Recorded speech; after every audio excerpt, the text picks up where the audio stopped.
It's with great honor and privilege to introduce the Afro Peruvian Jazz Orchestra.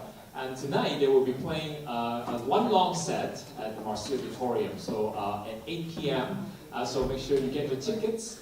And also we have student concert performances starting at 6:30 at the Marcia South patio. So you're welcome to join us for that as well. So without further ado, I want to introduce to you. It is really a pleasure. I went and saw their performance at the Mint. I know that they did a fantastic performance from many people that I have talked with. Great performance at the JEN conference, Jazz Education Network conference. And so we were very honored to have support also from the Ella Fitzgerald Charitable Foundation to bring this 19-piece orchestra here on campus. So I would like to introduce you to the two co-directors, Anibal Seminario and Lorenzo Ferrero. Hello everybody, thank you so much. This is, as you can see, is a very reduced version of our actual 20-piece orchestra. But for the purpose of this clinic, which is basically to demonstrate a little bit of the Afro-Peruvian rhythms and what does actually Afro-Peruvian mean, it's perfect, and we'll do some musical examples at the end. But as an introduction, we just want to talk about what is Afro-Peruvian, because it's a term that a lot of people that are not from Peru might be confused about. Like, well, what's Peruvian? Some people think of Andean, some people think of jungle, but there was such a thing as Afro-Peruvian. We're just going to talk a little bit about some historical facts and cultural elements. Around the 16th century, when the Spaniards came to Peru and of course to the Americas and conquered most of the Americas, they brought with them black slaves, which mainly from the west side of Africa. They of course went to the Caribbean first, Cuba, to the Dominican Republic, and then when they went down to Peru, they had the Africans that basically they were working on cotton farms, they were working on mines. They just wanted them for all the hard labor that they didn't want to do. So then, of course, we have the Peruvian viceroyalty, which is very important because Peru and Mexico were the two only countries from all the Spanish colonies were the two only countries that actually had a viceroyalty, which actually means that they both had Spanish kings living in them. So there were a big community of Spanish kings in Lima, which is the capital of Peru. After that, the very important thing, the cultural blend. Of course, these African people came to Peru, they brought with them their cultures, mainly from the west side of Africa, and they brought with them, of course, their musical elements, also some instruments, but mainly certain cultural elements that then blended with Peruvian elements. So it's not just African, then they became Peruvians. We're talking about almost 500 years ago. So there's quite a bit of time that they had to actually become Peruvian, and of course, race-wise, they mixed up with Andean, they mixed up, what we know as mestizos, sambos, they all mixed up. And that's why a lot of people don't know that about Peru, but it's actually extremely multiracial and multicultural because of all the influences, Spanish, Andean, African, Chinese, etc. So that's a very important thing. And then they blended to the culture, they brought alive, of course, the gastronomy and then the music. One important factor that in the music, in the Afro-Peruvian music, is this instrument right there, the cajon, which is usually thought to be from Spain. Some people think it's from flamenco, right? Some people think they don't even know where it's from. It's just a cajon that now got extremely popular on any kind of contemporary music. But the actual origin of this instrument is that, because of the Spanish conquerors, Peru became a Catholic country. And Catholicism, what basically they did is they banned all drums from the African people to avoid rebellious feelings. So they didn't have instruments available for them to express themselves and to express their culture. So what did they do? They were just trying to grab instruments from anything, forks, knives, boxes. They actually found from the boxes that the Spanish used as merchandise boxes, and they just kind of built them up and started playing them. And this is kind of a very brief story of how this instrument got invented. Some of these Peruvian rhythms, of course, weren't developed necessarily with the cajon originally, but then the cajon became the root for all of these instruments. It's important to say that while the African, you can call them African Peruvians at that time, were working as slaves, they obviously didn't have like free time to like practice or like write tunes and stuff like that. So basically they're working all day, right? That's what we know. So they're working all day, they're not treated properly, they're not getting enough food, they're not getting enough water. So what happens at night? They get together and the only way they can remember where they're coming from, the only way they can feel joy within themselves and be happy is play the music, you know, they grew up listening to. And we're gonna get to this later too with the traditional families of Peru, passing along the traditions of music, rhythms, singing and all that. But we're talking about cajon, we're talking about quijada. Quijada is literally a donkey's jaw. So that's an actual instrument. If you wanna slide to the next one. So we have the cajon, then on top on the right, that's the quijada. So it's a donkey jaw. So you'll hit it and it'll go like, and it'll rumble a little bit. And it's used so much in Peruvian music. And if you hear it on a recording, you would never think it's a donkey jaw. You know?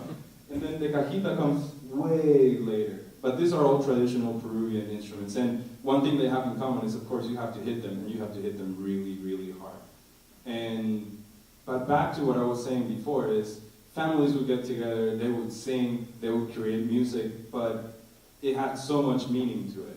You know, it was about them wanting to be free. It was about them singing about how hard it was to work under the slavery in Peru. So Afro-Peruvian music can be perceived as something that's really happy, really joyful, really danceable to, but it really has so much more meaning beyond that. It's the story of what people went through while the Viceroyalty of Spain was taking place in Peru. So that's like a quick summary of what happened in Peru and how the music has a certain powerful message to it. And when we get to playing, we'll try to say that again so you can see what certain, how can I say this?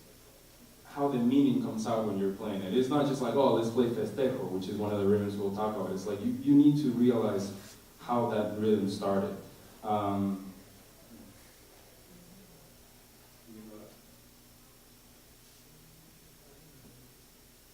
So I was saying about the family traditions. The Vallumbroso family. So it's very similar to what happened here in the United States, talking about like New Orleans and how jazz was, you know, how it started, how it passed along with Congo Square, how like people would get together and sing and dance. It's the same thing with Afro-Peruvian music. So families, there's so many different families in Peru, and we're focusing on just two. The Vallumbroso family, they live in a place called Chincha in Peru. And you could call this family a very rural family. They're really into hard work. They dance a lot, which is called zapateo. It's like tap dancing. They're known for that. And Amador Vallumbroso, if you can go to the next one. So Amador Vallumbroso is the guy on the left. He was known for his zapateo skills, like dancing to festejo rhythm, but he was also a great violin player.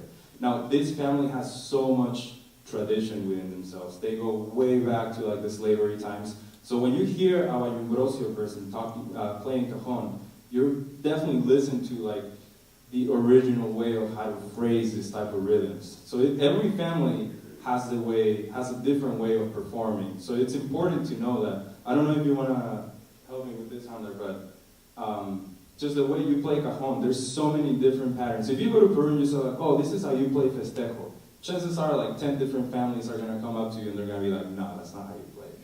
So that's why there's no books about this. That's why no one has made any books about playing festejo, and it hasn't received the attention I think it deserves yet. But in order to do that, you need to pay tribute to every single family and every single way of playing those different patterns. Now, the Vallumbroso family is a very special one, but we're going to continue to the next one. The Campos Dueñas. So in 1969, the Campos Dueñas started what's called one of the first Afro-Peruvian ballet companies. It's called Peru Negro. Peru Negro is down on the left and up on the right. So Peru Negro is one of the most representative dance group of Peru. So they dance festejo, they dance landó, zamacueca, all the rhythms we're going to talk about.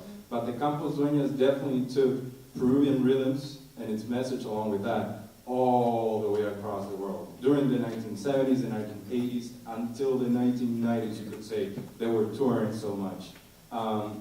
The only reason why we're saying these names about these families is because it's important if you guys want to look them up on YouTube. There's so many videos of them, and Peru Negro is definitely worth checking out. There's DVDs on Amazon.com too if you want to buy them. Worth your time checking them out. But the Campos Dueñas has a very, very percussive, very, very strong way of playing cajon. So it's said that when they're on tour, they'll take like 8, 10 cajons, and after 2 nights, that cajon is really hard. And after 2 performances, that cajon will be, like, it'll be broken. And they're like really, really, really hard to play. So these are like legitimate, hardcore players. And they're really, really good at what they do. And we are doing our best to follow their steps. And we're so far away from Peru, which is sometimes not easy, but we have great, great percussion players with us. So we're fortunate to have them here with us today. So that's a quick summary about the families. The families, they pass along traditions. There's nothing written down. It's all verbally taught to each other through generation to generation. So that's something to keep in mind, because when you hear these rhythms and how they're played, it's kind of amazing that there's no school for it, like an actual university that will teach you how to do this. It's all, you learn it on the streets. You learn it by going to the nightclubs, you could say, to the traditional nightclubs in Peru, and hear how they're playing, and you go up to them, it's like, hey, how are you playing that festejo? What's so different about the way you're playing it? And just hearing the way they interpret the hits. We're so-called trained musicians, and I know most of you guys are too. But you gotta understand, these families have never read a single note of music. They don't know how to write what they're playing, right? They don't have to, because they grew up playing that. You know, they've been playing cajon and Afro-Peruvian instruments since they were little babies. And I'm not lying. They were little babies and they were playing cajon. So it's important to know that. Now we're gonna get to the actual fun part of this lecture. We're gonna start talking about the rhythms. I'm gonna demonstrate a little bit of every, I think we chose 4 special ones for this presentation. So here we go. All right, so just a little bit before we get into the rhythms, important to mention these Afro-Peruvians, all these rhythms are, I would say, Peruvian, you know, because they have influences from, like Marinera, which is a rhythm that we will talk later on, the last one, has all these influences, you know, from Spanish, even in Festejo, you have Zapateo, which is a Spanish tradition. You have a whole mixture of things that's what makes this Peruvian and not African, let's say. That's what makes it Afro-Peruvian, right? Same with jazz, you know, same thing that happened with jazz. It's not African, it's a mixture of many things, Creole French, African rhythms, the American band, big band, and how it got developed. The thing with Afro-Peruvian music is, I think it never had the opportunity to get all this development music like it happened, for example, in Afro-Cuban music, as you know, or in Afro-Brazilian.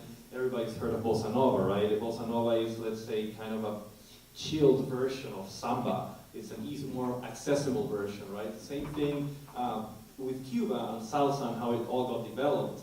It started much more raw, let's say that word. With Afro-Peruvian, I feel it's still on the raw stage, and Anibal and I, what we're trying to do with our big band is to finally make this beautiful blend of amazing rhythms that have nothing to envy to Afro-Cuban rhythms or Brazilian rhythms. They're really very complex. They're just very, I think they just stayed, they stayed in the basement, saying that they never got the attention that they needed. Or, let's say, they never got the musical knowledge applied to them. And that's what we're trying to do here. So we're going to start with the oldest, at least historically, the oldest rhythm, which is festejo. Festejo, it means in Spanish, celebration, feast. It's exactly what the rhythm is. It's fast, most usually on a major key, very happy, usually talking about very happy elements. And it's a rhythm, I mean, we're putting certain meter, now we're talking about musical terms, so remember these are rhythms that they were never written. They were never written musically with notes, with rhythmic notation. This is an adaptation of, let's say, the 2 main patterns of this rhythm. And now what we're going to do is, Alex and Handa are going to kind of just play slowly these 2 patterns. and you're gonna hear how they sound, and then you'll get the feel of it. And of course, this is written in 12/8. I always say festejo is kind of the Peruvian shuffle. You know, if you kind of think of a shuffle, this is kind of a similar feel. But with all Afro-Peruvian rhythms, you can write them. They're all pretty much written in 12/8 or 6/8, maybe 3/4 if you want to simplify it, and we'll get into that. Mainly it's 12/8, but even though you get the triplets, you still get this laid-back additional kind of African element. You know, that's really impossible to write. It's just kind of the feeling. But at least this is a good example of what it would look like. This is a rhythm originated in Cañete and El Carmen, which is around 300 kilometers south of Lima, in the Peruvian desert. Just a little fact to mention, the Afro-Peruvian mainly stayed on the coast of Peru. Okay, so is there anything else that Alex you want to mention about this rhythm before we actually play it? You want to say something? Yeah. Well, I had the opportunity last year to go to Peru, to go to Carmen, and I got to spend time with both families, probably you mentioned it. I had the opportunity to spend time with both families, the Campos and the Vallumbroso. The Campos are from Lima. Vallumbroso are from Chincha, which is a few miles north of Lima.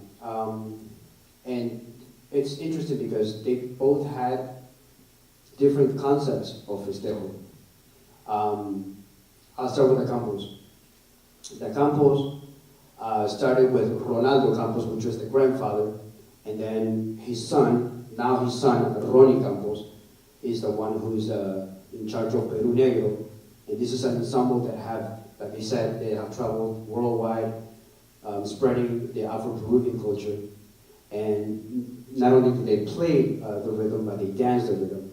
And I was very fortunate to share experiences with their kids, with Edu Campos and Eder Campos. Matter of fact, I was one of the casting for the new generation of dancers.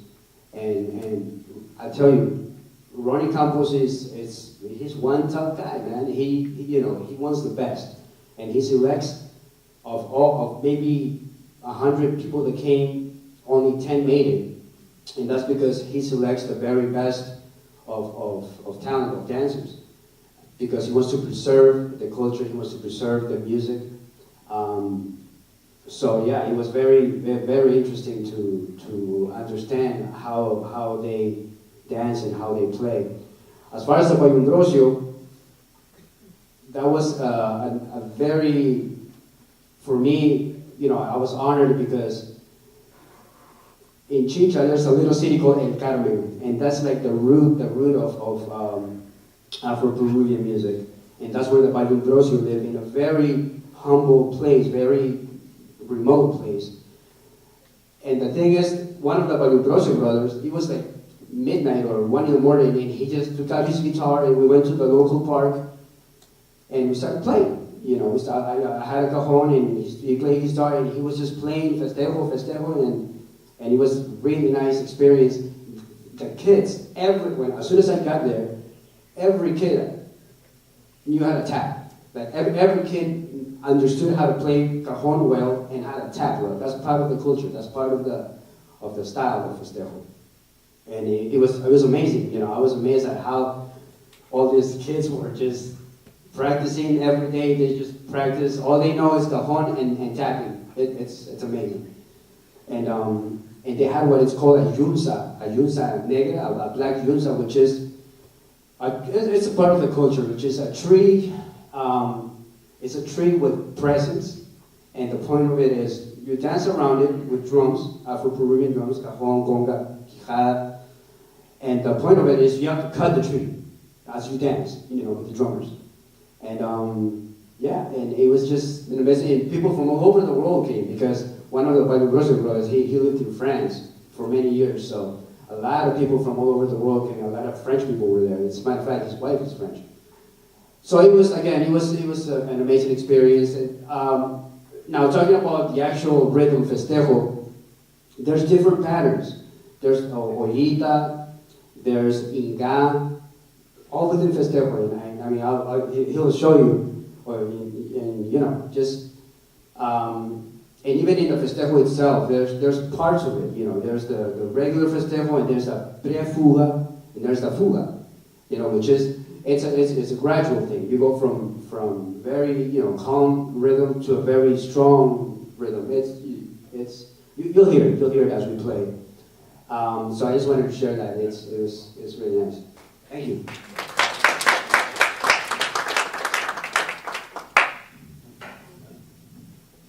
I wanna relate the first pattern. It's not actually what you will play in a musical context right now, but it's like the most basic pattern that you can do within a festival context. So let's go for it.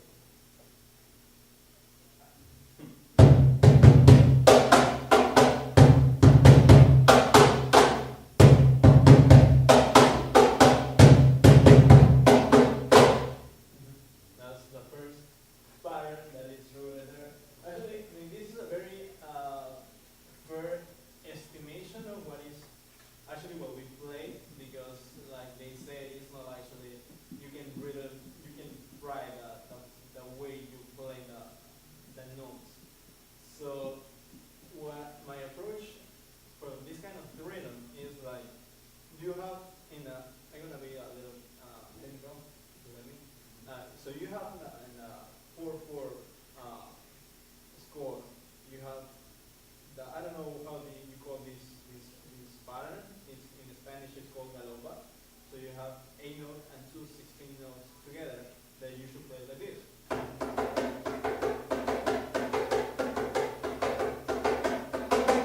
But in the festejo kind of feel, you don't actually you have to play it in a different order of your hands and with a different feel. So I'm gonna use for the first A note the left hand, and for the other two 16 notes I'm gonna use the right hand.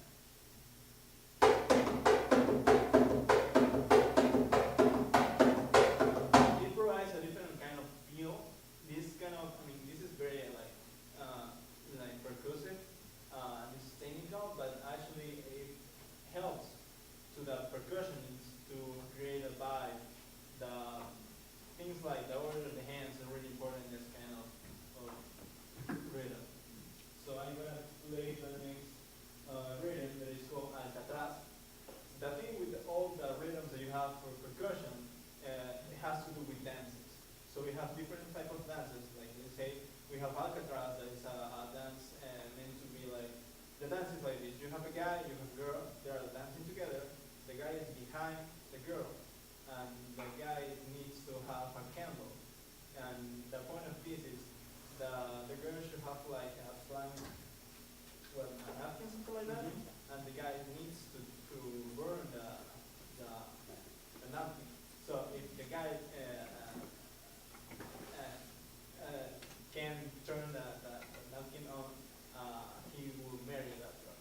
So that's one single dance. There's some other dances, like for example, yeah, I don't remember too much about that dance in particular, but I know it has to do with babies. It's like a ritual with babies. Then this, like the two dances are more like a dance and a structure theme. There, the other dances are more like for the party, for the festival. So I play that. This is again a basic pattern.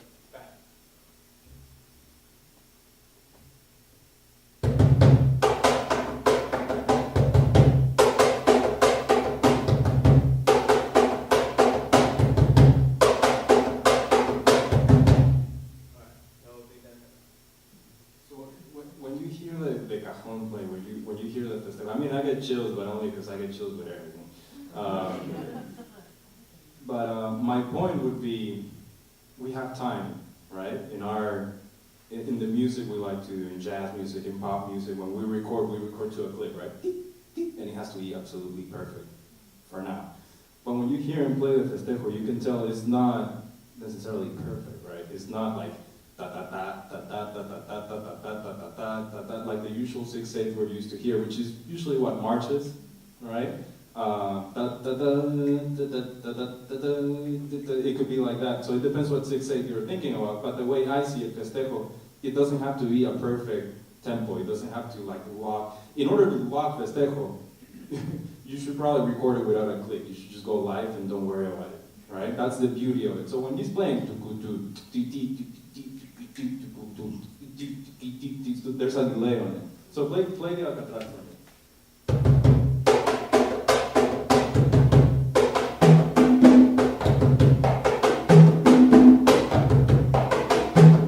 Keep playing.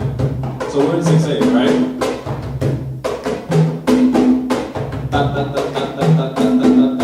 We're not in 4. We're not 1, 2, 3, 4. We're not 1 and 2 and we're not. Perfect. Now, within festejo, and this is true for any Afro-Peruvian rhythm, there's accents. And accents is really what now gives it the flavor. So you're talking about variations, you're talking about ways to make this more interesting. We put it down there. So the importance of the 5th 8 note. So we're talking about Alcatraz or any festejo pattern. The 5th note of the 8 note grouping. We're getting super technical, but only because we can. The 5th 8 note. I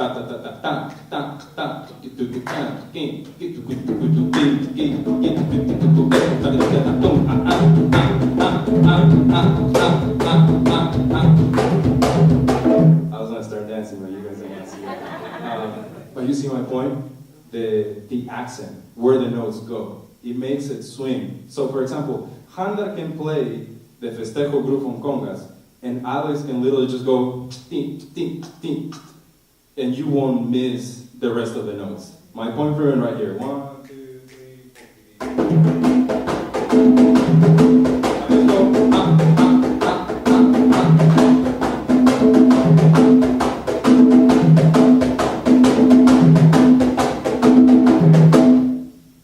That's festejo. That's what we're talking about. In festejo, there's no rules. You remember I was saying about like, oh, I can tell you different rhythms, and then someone else will come and say that's not right. It just happened, right? So anyone has and is allowed to have their own opinion and how they interpret festejo. Lorenzo and I are from totally different backgrounds in the Ambrosio family. I mean, we shouldn't be like writing Afro-Peruvian music. Maybe we're not even allowed to, I don't know, but we love it so much that we want to do it. I mean, if we sit on the festejo, we can probably fake it, only because we feel it as Peruvians. We Peruvians are so proud of our music, about our food. If you guys haven't tried, go try Peruvian food. Yeah. But we're so proud of the music, we feel it. You play a festejo and immediately I get chills. My heart just starts like you have to dance to it, right? So we're talking about 6/8. We're talking about the beauty of imperfection, you could call it that way. So festejo is important to say, lay it back, let it be heavy. Now, if we play really, really slow festejo, what do I associate that with? Slavery. A heavy walk. So play a really dark, heavy festejo for me at a very slow tempo.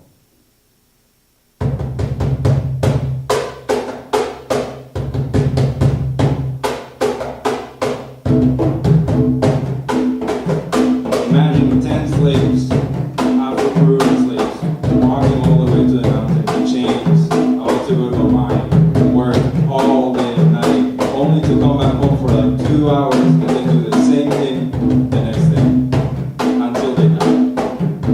At night, in those 2 hours, this is what they would dance to, this is what they would sing to. It's heavy, it's dark, it's picture, and it will make more sense than just a percussion instrument being played. There's history to what we're doing here.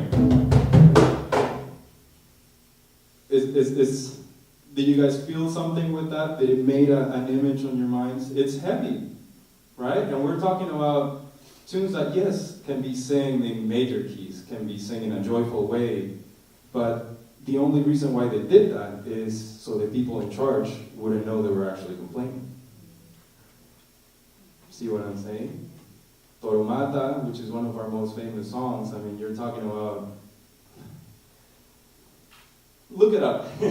Look up any festejo song and find what the songs are about. It's about the meaning. Once you understand the meaning, then how you hear the music, how you feel the music, it changes. Right? It's like me playing a ballad on saxophone when I play Body and Soul. I played it a certain way, but then my teacher is like, okay, now, like, read the lyrics. And I was like, oh, okay, now I'm gonna play that tune in a totally different way, right? It's the same thing with festejo. So now that you understand festejo on that heavy, dark feel, if we play it faster, it's still there, right? Now let's go festejo here. 1, 2, 3.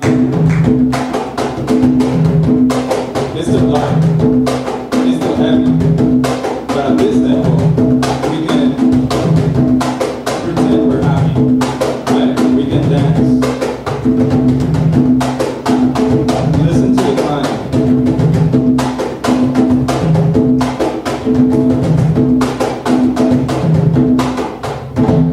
And the dancing of it, which I will not demonstrate because I'm not trying to embarrass myself. the dancing happens in 6/8, right? And we're going to talk about soloing in 6/8 too, but it changes everything. So we're talking not just about how to play an instrument, but just how to dance it, how to feel it, how to internalize this rhythm. And be mindful, we're only talking about festejo, yeah, we got 3 more to go. So, but festejo to me has a special place in my heart because it has so much context to it. It has so much meaning. It has so much power within that rhythm. So that's why Lorenzo and I we didn't realize it, but with our big band, we already have like 4 tunes and they're all festejos, and we're like, oh no, we need to write other rhythms. So we had to like quickly like change it up. But look up festejo if you're really interested in it. Look up the history. Besides what we're telling you right now, we're just trying to encourage you to like see what's out there. Look up Peru Negro, the way they dance is so elegant, and you wouldn't think it comes from slavery, right? But slavery was such an important part of how this music came to be, right? Now I have a demonstration video from Gino Gamboa, who's our other percussion player that will be here tonight, playing all the traditional Peruvian instruments on a festejo pattern.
Gino Gamboa. Now, when we recorded it, I was like, do you want to click?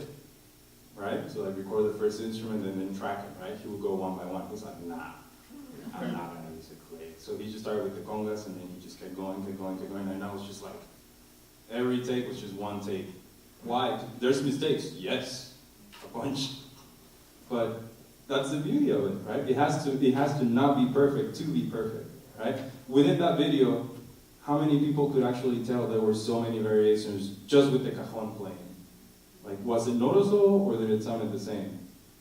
It could sound the same, right? Because there's just so much going on. But he probably did about 3 or 4 different patterns just on the cajon. Right? We're talking about, he also switched it up on the congas, on the cajita, on the bongos, on the quijada. So there's a lot going on in just festejo music. So our 6/8 is very, very, very different than what you would probably see on an Afro-Cuban kind of thing. It's a totally different language. And to the ears that are not used to it, it just sounds the same the entire time. And trust me, I don't blame you guys. There's so much information. But we have this PowerPoint available. We're going to put it up online. So Alan Chen has our information. So if you guys want to take this home later and give it another listen to, it'll be on our Facebook page too. We're going to upload it too, so you guys can definitely like put your headphones and like turn on the lights of your room and just go like, whoa. And you'll internalize, trust me, you'll internalize it. It'll happen, so it'll be good. And that's festejo. So if you really like what you hear about festejo, there's a ton more of information online on YouTube, so you can look it up. Let's go to the next one. So it's Lorenzo is now going to talk about Lando. Right, yeah, just a little thing about festejo to mention. You know, I always feel festejo is a rhythm that rushes and drags at the same time. You know, it kind of rushes because of the spirit of it, but then it also drags. It has this eighth, exactly. It has this eighth note that you can feel. It's kind of like as Aníbal was saying, you know, when you play it slow and you can feel the pain, you can feel all the sentiment. That's kind of I look at it as the dragging part, and then of course the feast by itself. And festejo is, I mean, it's an amazing rhythm. I mean, if you think of any American music that's in shuffle, kind of a 4, you can pretty much adapt anything that's in 4/4 to festejo if you count it as 1, 2, 3, 2, 3, 4, 1. You know, isn't she? You can do Stevie Wonder song, isn't she lovely? In shuffle, you can do it in festejo. You can do many things that are kind of on a triplet feel. You can adapt it to festejo. It's a rhythm that I think the main reason we use it on our big band is because it's very easy to adapt to other things like American music, jazz.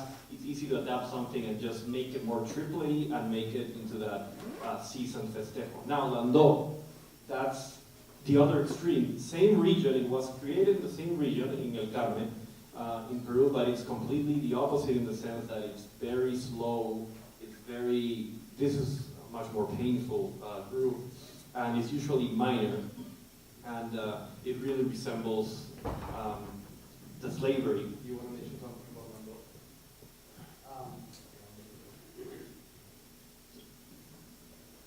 Lando? Lando, it's a rhythm that the original word, it was called Landu, and it comes from Africa, of course. It represented, like you said, it represented pain. You know, it was just all about the slavery, how Afro-Peruvians, suffered through slavery in time. And when you hear it, it's a whole different pattern than festejo. And not only that, but it also relates to another rhythm which is called lamento, which is kind of similar, and lamento means sorrow, pain. And you'll hear it too. And it's all related to Afro-Peruvian music. Okay, great. So let's do a representation of Lando, Alex. Just cajon first.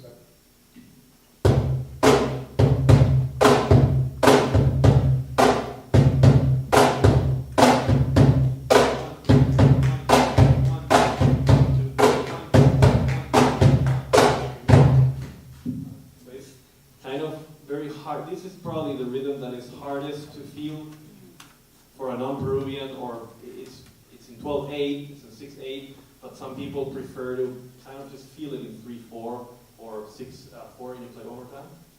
2, 3, 1, 2, 3, 1, 2, 3, 1, 2, 1, 2, 3, 1, 2, 1, 2, 3, 4, 5, 6, 1, 2, 3, 4, 5, 6. But it's really in 12/8. 1, 2, 3. Want to play it again? 3, 4. 1, 2, 3, 1, 2, 3, 1, 2, 3, 1, 2, 3, 1, 2, 3, 1, 2, 3, 1, 2, 3, 1, 2, 3, 1, 2, 3, 1, 2, 3. So it's very hard to feel. It's very kind of drags a lot. It's very tough to feel. And that's anything else about it. We go to Samacueca. Samacueca is kind of like it's really a dance, a very typical dance, and it's kind of the father rhythm for what later comes in as marinera, which we're going to talk right after, which is a more kind of elegant and sophisticated version of this. This is simpler in the sense you can feel it easily in 6/8 or 3/4, but it comes from a very elegant dance. Samacueca is actually Samacueca and then marinera, which is the one we're going to talk right after. They're really special rhythms in the sense that they, especially marinera, they represent that blend in Peru, because you have this African rhythm, right? African rhythm and kind of like a couple dancing, but then you have Spanish and Andean elements, And even later on with the marinera, you have some Chinese elements with kind of the costume, everything white. Then you have a very typical Spanish thing, which was the pañuelo, right? We're talking the tissue thing with the dancing.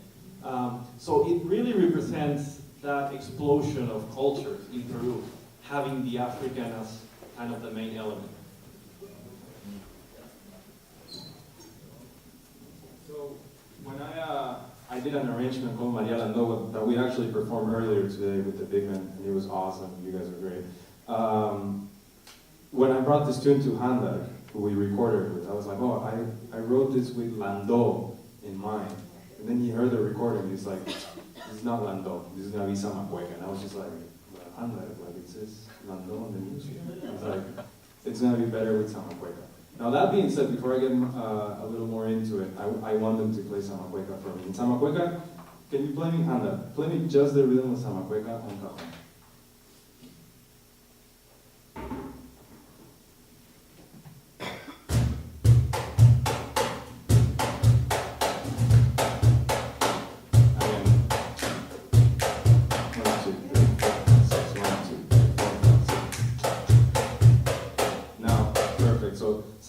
That's the main rhythm.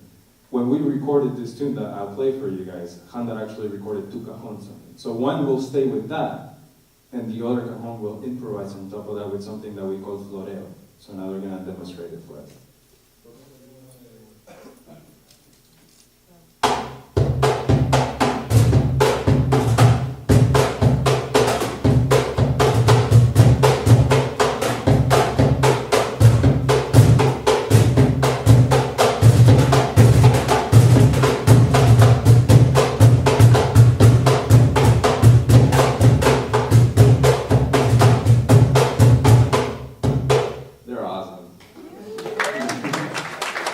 The way they lay back the beat, the way they play, the way they interpret. Could you tell how it started all pretty, like Samacueca, and then it got like, whoa, like Samacueca, boom, boom, boom. That's what happened with Peruvian music all the time. Now, let me play for you Maria Lando.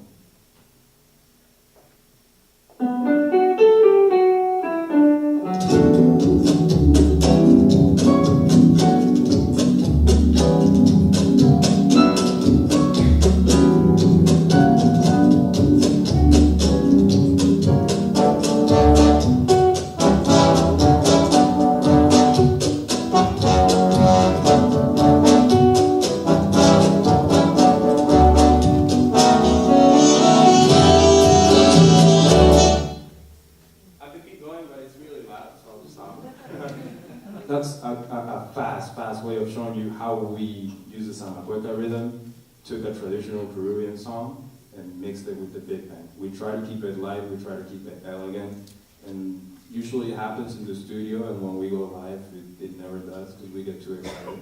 But that's Samacueca, that's a quick summary of it. Dance music, relaxed music, or if you're just talking about just the percussive part of it, it can go wherever it wants. It can go wherever they want to take it from. All right. Now we're gonna go into marinera, and then we're gonna have to wrap it up kind of quick. We're gonna do a couple demonstrations of how to solo over 6/8 with a Peruvian flavor, you may say.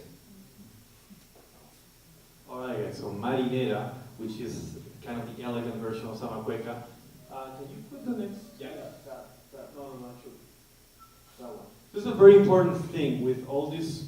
Have you realized all of these rhythms, except Festejo, but Lando, Samacueca, Marinera, they all have this kind of feeling in 3. 1, 2, 3, 1, 2, 3, 1, 2, 3. Very important thing for this style in Peru, in Afro-Peruvian music.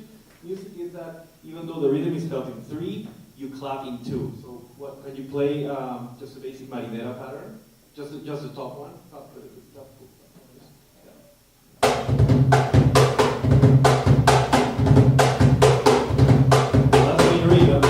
Clapping too.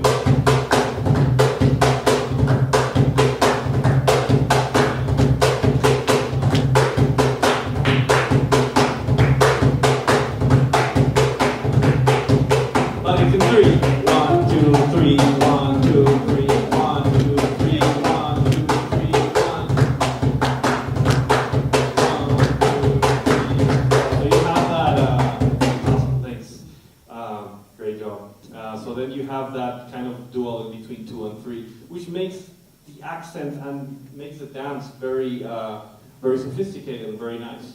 So let's go to the musical example. This is an example of how I kind of blended the marinera into a big band song. This is actually La Flor de la Canela. So I'm actually a very famous Peruvian waltz, but I did this section where we changed to marinera, and this is how it sounds.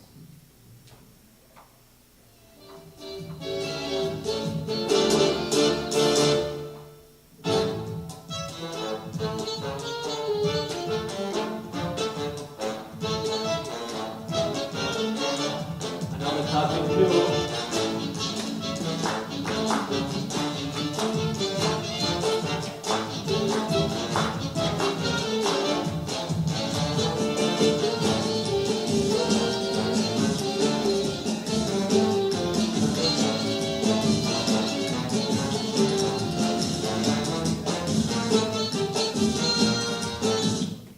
Great, and as you can hear then the snare drum, this is more typical on the northern marinera, because you have the marinera limeña, the northern this marinera where you have the sophisticated dance, and you also have the snare drum playing, just kind of feeling in more the groove. One thing I wanted to mention about marinera is that there's basically 2 types of marinera, which is one marinera limeña, which is from Lima, the capital, and then there's marinera norteña, which refers to the north of the country. The difference is simple. The norteña, the one from the northern part, is more straightforward. I'll show you. So from the north part, will be, whereas the one from Lima is more syncopated.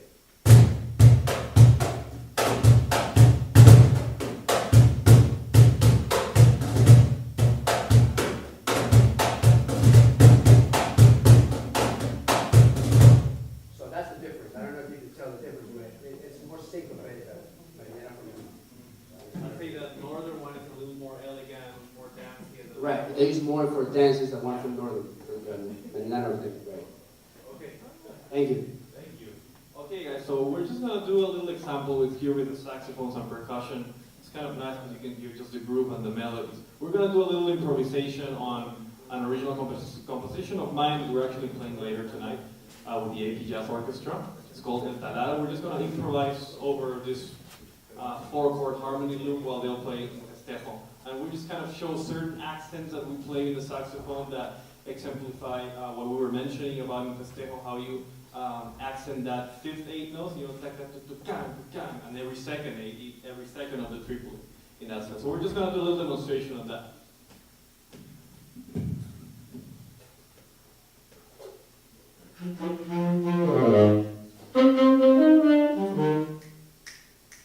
And just for reference, this will be the time.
That's all in 6/8, by the way. So, thank you. Lorenzo and I have been doing this for so many years. We started playing together in the National Youth Orchestra, clarinet, and we were doing this during the breaks, and Aaron was just like, yo, that's not Mozart, that's not Beethoven. We're like playing Watermelon Man on our clarinets with festejo beats. It's like, what are we doing? Now something, we still got like a couple more minutes. So when we think about improvising over festejo, everything changes, right? When you're talking about blues, a swing feel,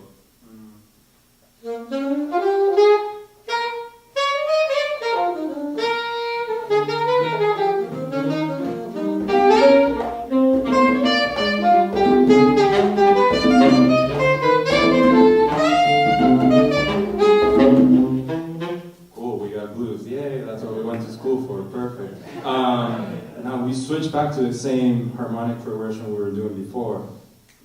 We're establishing this, right? In my mind, I'm hearing, I'm hearing that.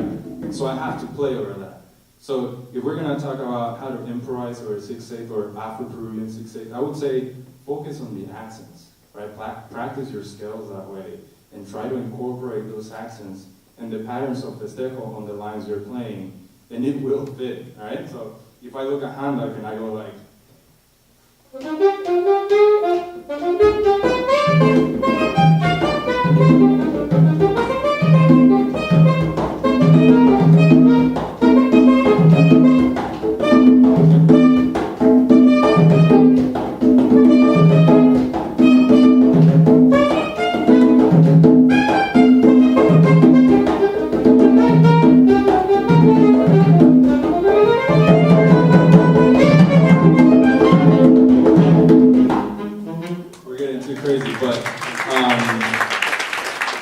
thank you. So we're thinking 6/8. We're thinking this.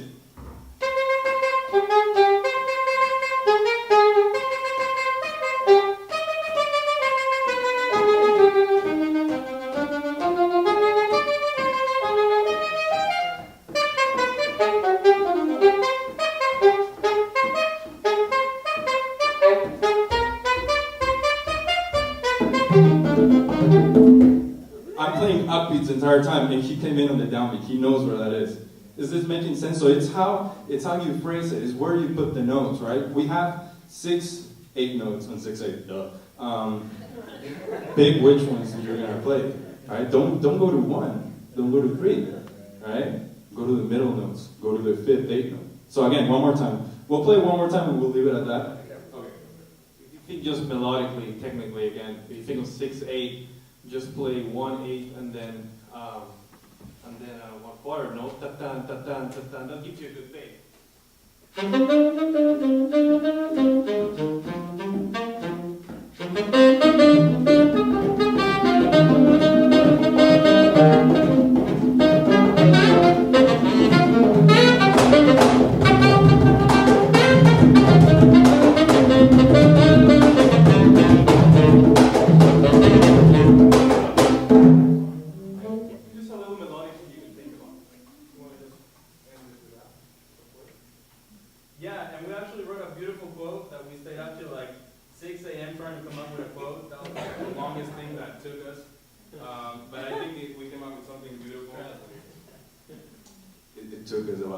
Just to come up with this.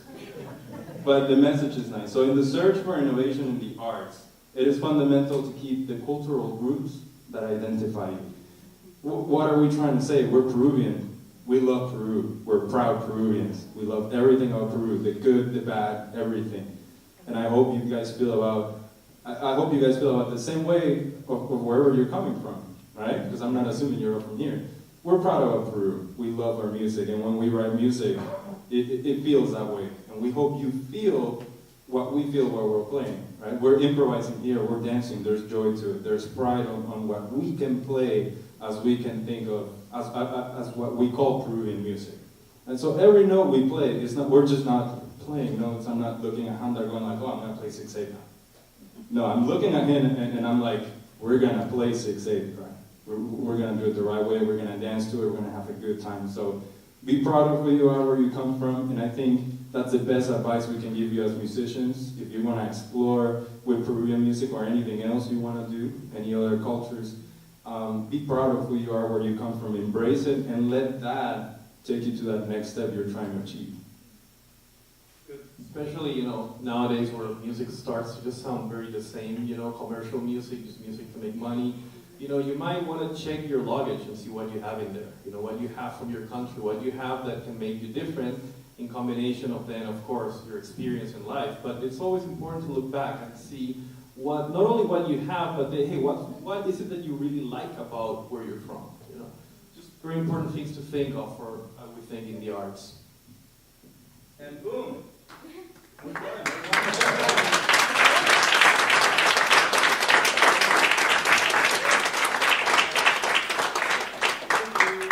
Thank you very much. That's Alex Whitmore on the cajon, Handel Lozano, on the cajon, Andrea Seminario, and Lorenzo Ferrer. Thank you.